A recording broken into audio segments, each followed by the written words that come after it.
Welcome to Season 3 of Candid Leadership. Throughout this season, I'm taking recommendations from listeners to speakers with leaders and mentors of inspiration. Today's guest was recommended by a fellow podcast listener. Juliana Vida is a retired U.S. Navy military officer and experienced technology executive. She is now serving in the role of Group Vice President and Chief Strategic Advisor at Splunk, where she most recently served as the Chief Technical Advisor for the software company's public sector business.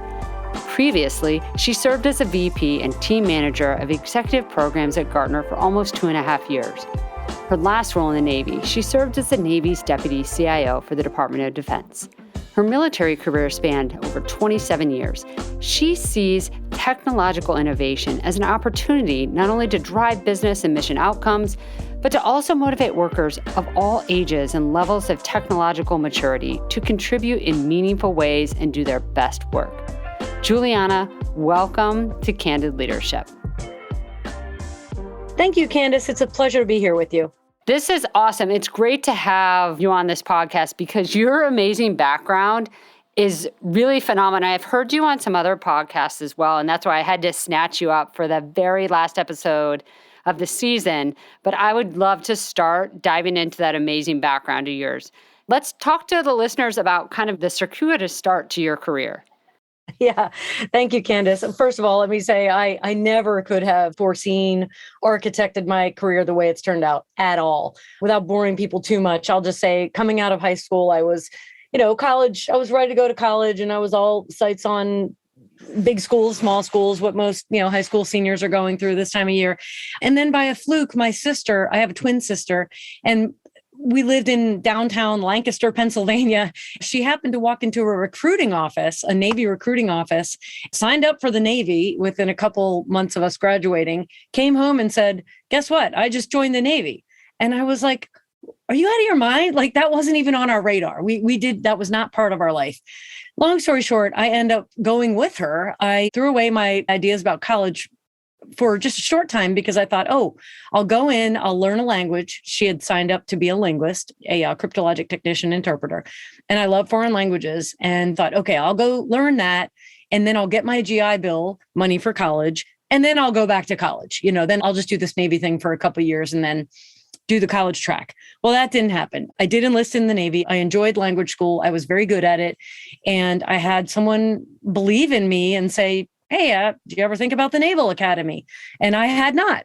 And so I applied, I got in, I graduated from the academy. And luckily, there's a lot of timing in my story. Luckily, the year that I graduated, Congress had changed the law to allow women to go into combat roles. It was the combat exclusion law that was lifted in the beginning of 1994.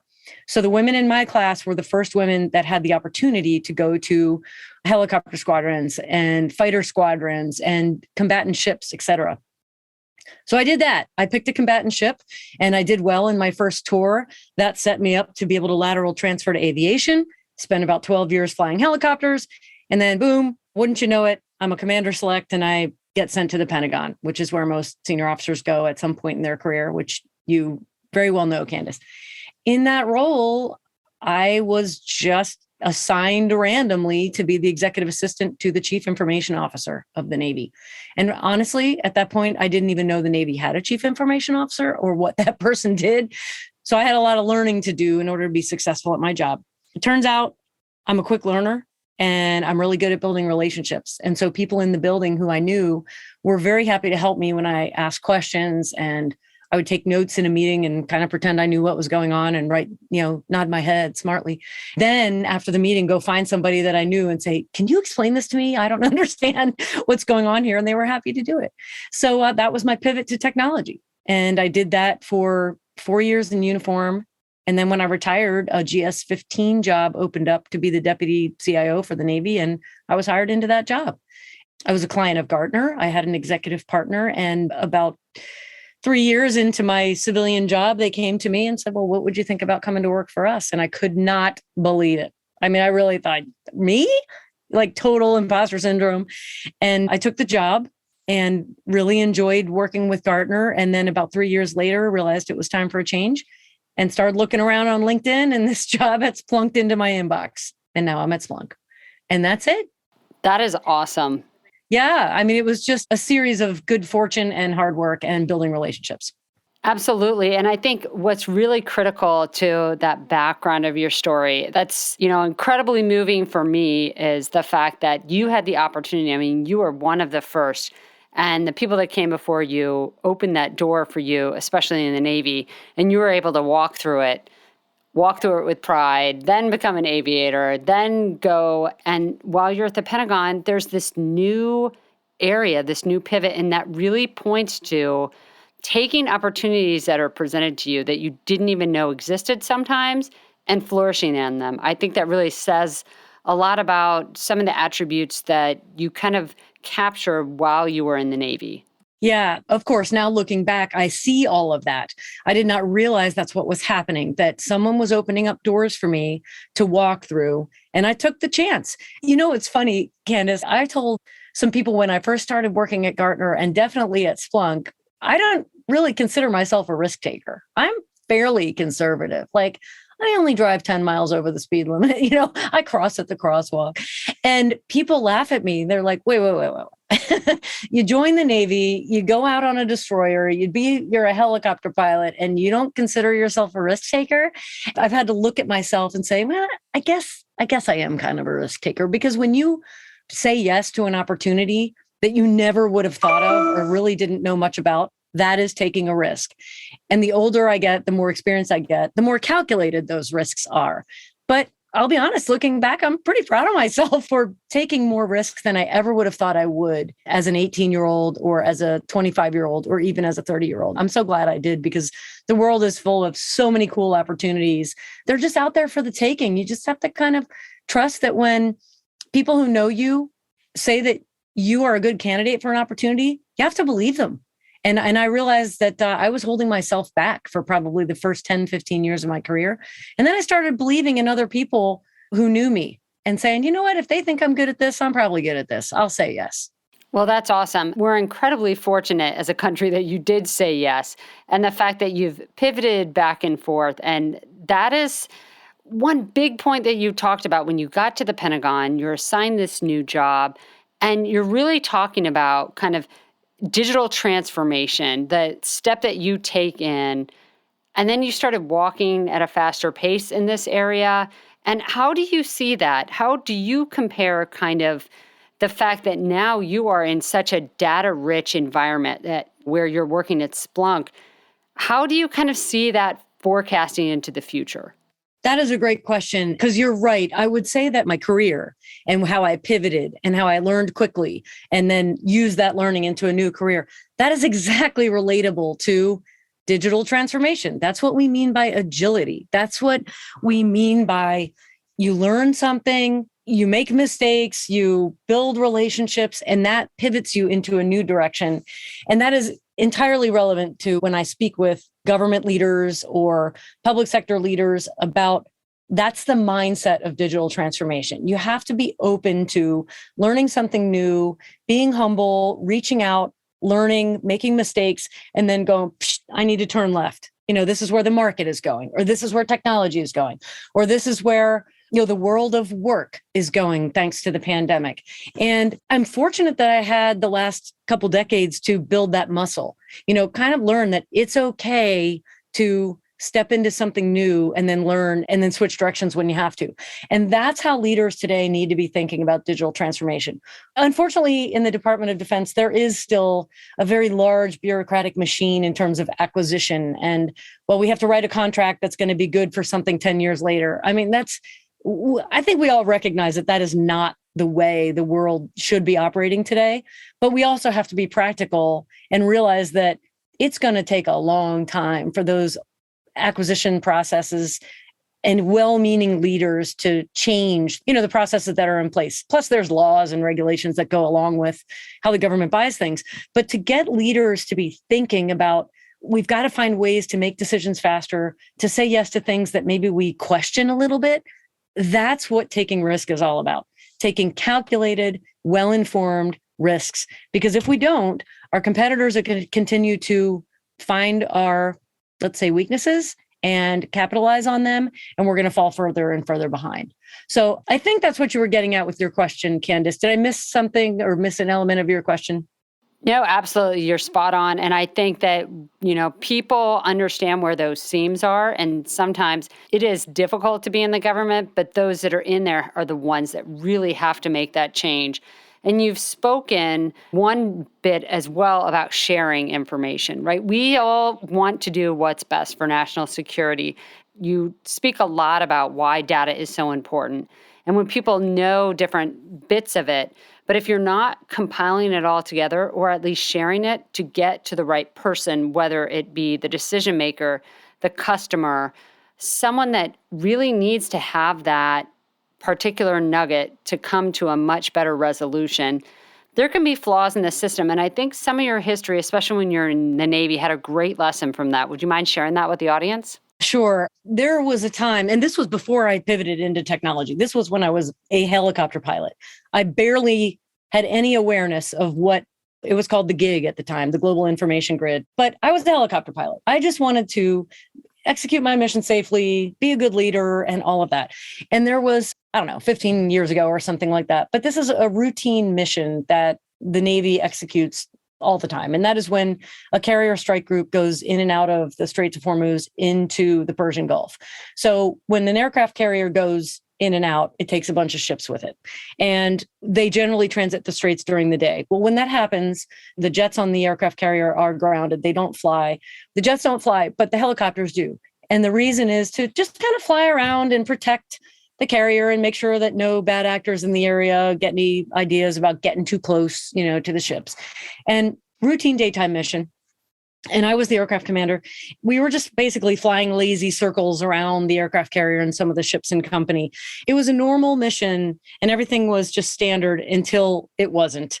Two things happened. And the first was we saw with our eyeballs, because my helicopter that I was flying did not have radar. We noticed that this Iranian fast patrol boat was coming at us at pretty high speed with bad guys on it. And they were waving Iranian flags and coming straight at us.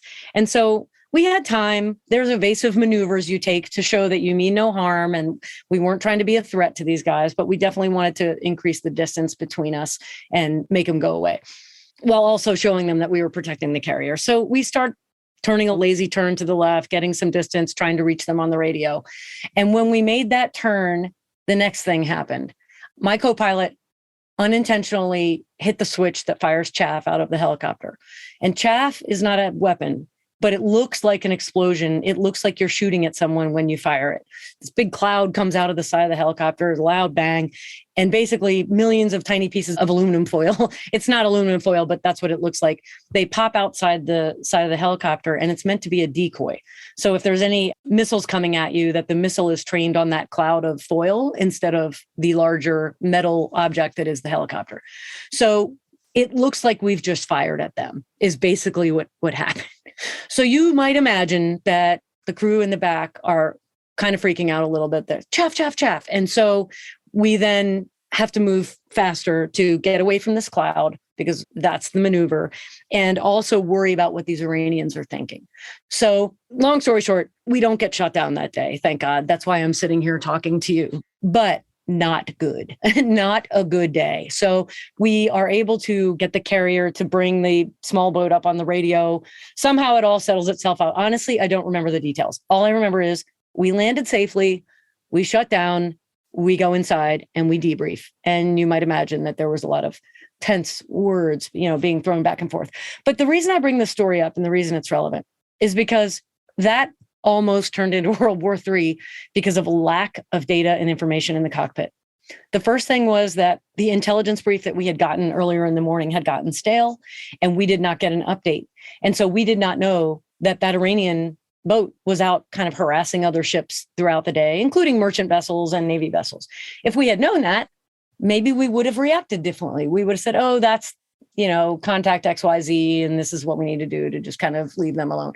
But the second more important thing was the switch, the faulty switch. Somebody had made a mistake in the maintenance log, and that information never made it to us as the crew when we were pre-flighting the aircraft. If we had known that the switch was bad, it would have been called a downer. We would have never taken that helicopter. There would not have been an opportunity to misfire. Two pretty big mistakes there. And I think now that's one story from like 15 years ago, from one person on one mission. Think about all the military missions every day today, Candace, even with the more advanced technology and better communications. This kind of stuff happens. People make decisions based on faulty information all the time. And it's really not acceptable. We're in a world today where the technology exists that we shouldn't have warfighters out there wondering if they're making the right decision based on the right data. We've got to get to a point where we take that off their shoulders so they can do what they're trained to do and be focused and not freak out when, something goes wrong because they didn't have the data in the cockpit. That really speaks also to understanding so much of the rapid changes of advanced analytics, of artificial intelligence, of database decision-making. That is just such a fantastic example of how all of those things couple together and really could have altered what occurred. But I think just learning from that story, you can bring things forward we learn from our mistakes just as much as we learn, probably even more than from our successes. And I am, as I've spoken before in the past, I'm a big fan of after action reviews and also learning from failure, right? Because everything is not going to be a home run. With your pivots and your different jobs and the careers that you've had, we've talked in the past about kind of those learning opportunities. But there's one great example that you've given also in learning from failure. And I think it goes to show where you sit is what you think the future holds. For instance, the military is really good at kind of giving you a timeline. And they base everything off a very linear promotion path. But the world isn't like that. And sometimes when you're viewing the world from that angle, it can seem all-encompassing. When you step out, you can really see, wow, there is a much larger world out there. So kind of talk to listeners a little bit about some of the decisions that you've made with respect to your pivot. There's just one that I often go to, and it has to do with career. And I bring this up because I share this story when I mentor young women or young people in technology, but I often speak with a local high school group of girls who code, and I tell them this story. Also adults, because a lot of us want to make career pivots and we love to hear from people who have done it. This story is about when I was a government civilian. So after I retired as a commander, on the Navy staff, on the OpNav N2, N6 staff in the Pentagon, I was able to step into a GS-15 role as the deputy CIO. And at that time, I was an adult. I'd been around a bunch of deployments and felt I was pretty experienced, knew the building. I'd been in the Pentagon for 4 years at that time. And I really thought that people would ask me, well, what do you really want to do with your life now? And what's like the pinnacle achievement? I really just wanted to be a senior executive, an SES on the Department of Defense staff. And that is a great goal. But it wasn't the only thing I should have or could have been thinking. But that's what I had in my mind. And so I remember applying for all these SES jobs, and most of them were inside the DoD because that's the knowledge and experience that I had. Some of them were outside in different agencies, but let's say agencies that are quite similar to the DoD. For example, Department of Homeland Security. And I was, doing leadership development courses and trying to clean up my resume. And I was interviewing for these jobs that I really thought I should have had. I really felt like I am the best candidate. They need me. They want me. And I still believe that that's true. But after interview after interview and final selection panel after final selection panel, there was one particular job that I did not get selected for. And I thought, you know what? They're just not that into me. Like I finally realized either I was doing something wrong or the department just didn't look at me as a senior executive leader. And I looked at myself in the mirror and I was like, maybe it's time for me to be looking somewhere else. And wouldn't you know it, because I had been building relationships and I was a really good client of the company that I then went to, they came to me and said, hey, Julie, I went by Julie at the time. They said, what would you think about coming to work for us? And I could not believe it. This was an industry company outside of the government. I had never thought I would have the credentials really to work anywhere outside of the DoD or the federal government. And I, applied for the job and I got it. And that was when I realized there's this whole other world out there that I didn't even know existed. I had this mindset of government, which is a wonderful place for people to work. And I'm glad that I did. And I'm glad that others did. But it wasn't really catapulting me to where I wanted to be in the next 5-10 years. And so I started opening up my mind. And wow, what a world opened up. All these other companies, I realized that as a history major, I have a bachelor's degree in history, I have a master's degree in leadership. I do not come from a computer science background. And I thought that would limit me from going into technology companies. And that just wasn't true. I realized that there's a world out there for everyone with different skills and talent: HR, marketing, sales, product, engineering, social science. And there's room for everyone in technology, all kinds of skills and experience. And I really thank God for opening that door for me, because it then led me to Splunk, and it leads me to opportunities like this, talking with you, Candace, and sharing my story with other people that they think they might be limited by what their background is. And I'm here to tell you, the world changes so fast, technology changes so fast, there really is a place for everyone. I love telling that story because it gives hope to a lot of people who think, man, I should have been a computer science major. And I'm like, no, you're put here for a reason, and you have skills that are useful, not to mention your own personality and, attitude about work and all of that. So that's my pivot story. And I hope that it gives some inspiration to somebody. I'm sure it will. Absolutely. I think there are so many components and parts and pieces to that. It is a true tale to say there are fantastic people in the government that have done more than 3 decades of really hard work for the national security community. But you're still doing that work. And that's the thing. It's just from a different angle. Talking about relationships, that relationship with yourself and someone you worked with while you were in government service ended up pushing you towards a different career, and a very successful one as well. So what were those things that you wish you'd known when you were in government, that especially in the Department of Defense, that you'd like to share? Thank you for that question, Candace.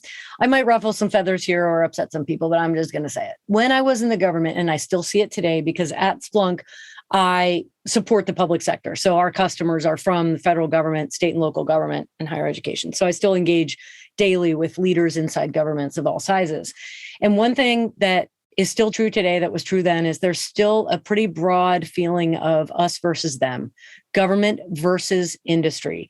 I specifically remember as a GS-15 and as a commander in the Pentagon, senior leaders telling me, don't meet with vendors. I don't meet with vendors. Don't meet with vendors. We give that to the junior people on the staff because we're too busy for that. We don't have time for that. And I thought that was true. I mean, I went along with that. Now, I did meet with more than my senior executive boss did, because I'm a people person, and I actually wanted to meet with folks and learn about technology more than I already knew. But there is a very widespread feeling of government, we know best. We should build it ourselves. Industry's only here to sell us stuff and take our money. Well, there is a definite middle ground there that I try to talk about publicly, that I try to get government leaders to think about. And a lot of them do. I mean, I'm not saying that people are still, their mindsets are back a decade or two ago, but it is pretty widespread. I wish I could go back to my GS-15 deputy CIO days and just be more open to, yes, we'll take that meeting with you, company XYZ, or let's have an industry day and let's really bring in industry technical folks and non-technical folks to learn what we don't know and what we don't have the capacity to do inside the Department of Defense. Because the DoD has a lot of really important missions, but I'll argue that building software isn't and shouldn't be one of them. That's what commercial industry exists to do. And that's one lesson. The lesson is the world will be better if we come together and really partner, government and industry side by side, bringing the best of what we bring. Government has the domain expertise. They have the talented staff, the dedicated public servants, the knowledge of their domain and their mission set. Industry comes with the rapid technology, the agile product development, the ability to hire the top technical talent when maybe the government takes a little bit longer. We can be so much stronger if we just start working together and not fighting against the, oh, you have a green badge and I have a blue badge, so, I can't talk to you.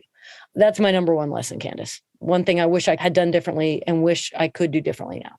That is such an awesome lesson. And I will tell you, there are so many different organizations out there, especially on the nonprofit side, that try to bridge that gap as well, that are really moving to close the seam between the two. But cultures are still very, very entrenched in seeing things from one particular vantage point. And it's great that we can kind of share that with listeners so that especially those just stepping into government who are listening can really understand that as long as you are within the ethical bounds of what your lawyer will say is okay, go ahead and do it. Set those meetings up. You're going to have phenomenal conversations.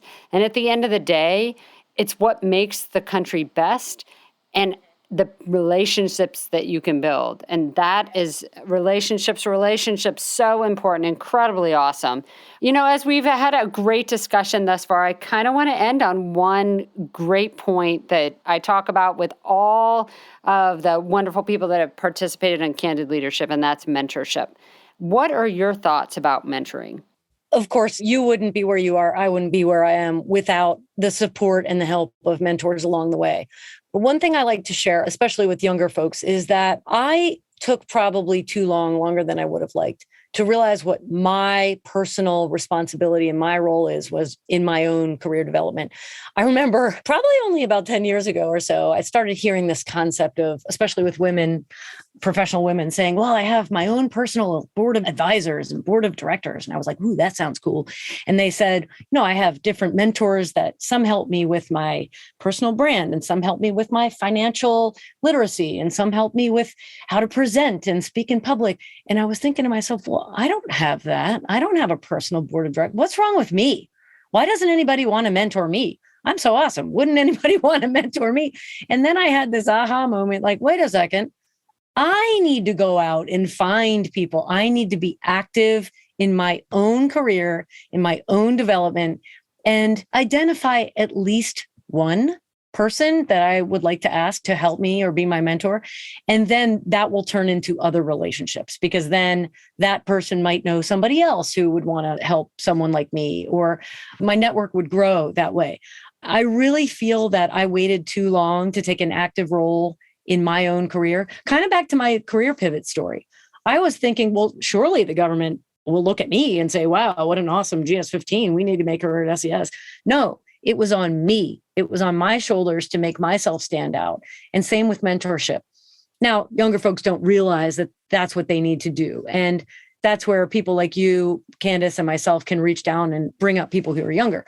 But once they start getting into their, adult life and more adult career path, I think most people would realize that they do have the power to reach out and ask someone to be a mentor. But you have to do that yourself and not wait for people to do it. The people that 10 years ago were saying, I have a board of directors, they had that because they put that in place. And I started doing that for myself. And this is what I encourage younger people earlier in their career to do.